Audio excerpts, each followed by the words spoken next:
আসসালামু আলাইকুম রহমতুল্লাহ। সম্মানিত দর্শক শ্রোতা, বরাবরের মতো আজকের একটি নতুন ভিডিও নিয়ে হাজির হয়েছি। আজকের ভিডিওতে আমরা আলোচনা করব উন্নত জাতের পুদিনা পাতা চাষ পদ্ধতি সম্পর্কে এবং পুদিনার বীজ জার্মিনেশন পদ্ধতি সম্পর্কে।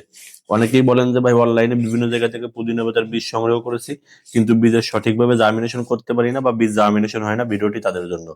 বীজের জার্মিনেশনের ক্ষেত্রে সর্বপ্রথম যেটি আপনাকে করতে হবে, কোয়ালিটি ফুল এবং উন্নত মানের বীজ সংগ্রহ করতে হবে। আপনি যদি লো কোয়ালিটি বীজ সংগ্রহ করেন, সেক্ষেত্রে কিন্তু জার্মিনেশন রেটটা কম পাবেন, এটা স্বাভাবিক। আপনি যদি কোয়ালিটি ফুল বীজ সংগ্রহ করেন, সেক্ষেত্রে কিন্তু জার্মিনেশন রেটটা ভালো পাবেন। আমাদের কাছে দেখতে পাচ্ছেন নূর সিডের পুদিনা পাতার বীজ, প্রতিটা প্যাকেটে 200 থেকে 250 পিসের মতো বীজ থাকে সাধারণত এই প্যাকেটগুলো। আর বীজের জার্মিনেশন রেট 90%। আর হচ্ছে আপনার বীজগুলো 90 টাকা করে প্যাকেট, মাত্র 90 টাকা। এরকম সুন্দর এক প্যাকেট পুদিনা পাতার বীজ পাবেন, আমরা সারা বাংলাদেশে হোম ডেলিভারি পাঠাই। এবার আসি বীজের জার্মিনেশন পদ্ধতি সম্পর্কে। পুদিনা পাতার বীজ থেকে চারা তৈরি করতে হলে সর্বপ্রথম আপনাকে যেটি করতে হবে সেটি হচ্ছে বীজগুলোকে পানিতে ভিজিয়ে রাখতে হবে 4 থেকে 6 ঘন্টা সময়। 4 থেকে 6 ঘন্টা পানিতে ভিজিয়ে রাখার পরে আপনি বীজগুলোকে যেটা করবেন সেটা হচ্ছে আপনার সরাসরি মাটিতে আর কি, যে টবে রোপণ করবেন বা যেই জায়গায় রোপণ করতে চাচ্ছেন, ওইখানে কিন্তু বীজগুলোকে ফেলে দেবেন। দিয়ে উপরে অল্প কিছু পাতলা করে জোড়া মাটি দিয়ে আপনি কিন্তু বীজগুলোকে জার্মিনেশন করার জন্য রেখে দিবেন এবং উপর থেকে পানি ছিটিয়ে দিবেন।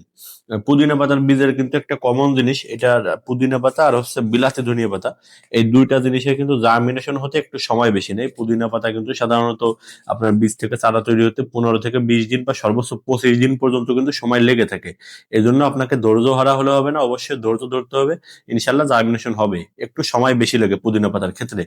আপনার বীজ থেকে একটা চারা তৈরি হয়ে গেলে ওই গাছ থেকে আপনার মানে বাগান ভরে যাবে, এত পরিমাণ পুদিনা পাতার গাছ হওয়া সম্ভব এবং হয়। এই জন্য আপনাকে ধৈর্য হারালে হবে না বা হতাশ হলে হবে না। আর পুদিনা পাতায় কিন্তু সাধারণত কোনো রোগ ব্যাধি পোকামাকড় খুব একটা লাগে না, যেহেতু এটা হচ্ছে একটা ভেষজ। এটা ওইভাবে আর কি রোগ ব্যাধি পোকামাকড় খুব একটা লাগে না, খুবই কম। এই দিক দিয়ে আবার সুবিধা আছে পুদিনা পাতা, একটা দুইটা গাছ হলেই আপনার দেখবেন যে গাছে ভরে গেছে, গাছের আর অভাব হবে না।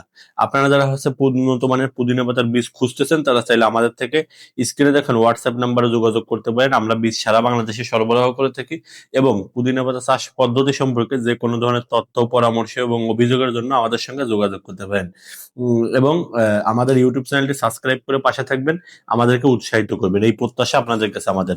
সবাই ভালো থাকবেন, সুস্থ থাকবেন। আসসালামু আলাইকুম।